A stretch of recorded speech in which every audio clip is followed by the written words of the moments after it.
Cricket খেলার সৌন্দর্য প্রমাণ করছে আজ ওয়েস্ট ইন্ডিজ। জাস্ট অ্যামাইজিং, অবিশ্বাস্য একটা পারফরমেন্স দেখাইছে ভাই, অবিশ্বাস্য।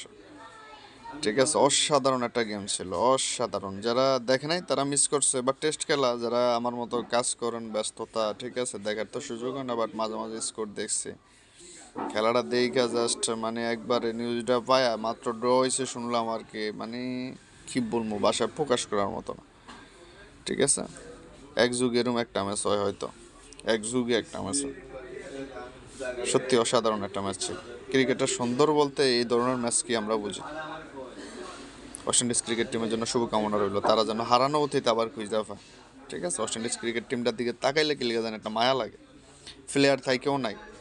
ঠিক আছে, প্লেয়াররা ইন্টারন্যাশনাল ম্যাচ খেলতে ভালো লাগে না। ঠিক আছে, ইন্টারন্যাশনাল ম্যাচ খেললে তাদেরকে চিনে বিশ্ব, আর তারা দেশের সাথে গাদ্দারি করে লায়, নিজের টিমের সাথে গাদ্দারি করে লায়। নিকোলাস পুরানের মতো প্লেয়ার অপশন লেলা, আরও ইয়াং স্টার যারা ছিল এই ধরনের প্লেয়ার অপশন লেলা। ঠিক আছে, এই জন্য ওয়েস্ট ইন্ডিজ টিমটার প্রতি একটু মায়া মানে ভিতর থেকে আসে। ওয়েস্ট ইন্ডিজের টিমটা যাতে আবার আগের গতিতে ফিরে আসে, সেটার জন্য বেস্ট অফ লাক। ঠিক আছে, যারা দেখেন নাই মিস করছেন, বাট খেলাটা আমি স্কোর দেখছি, ফাঁকে ফাঁকে একটু দেখছি, মজা হয়েছে।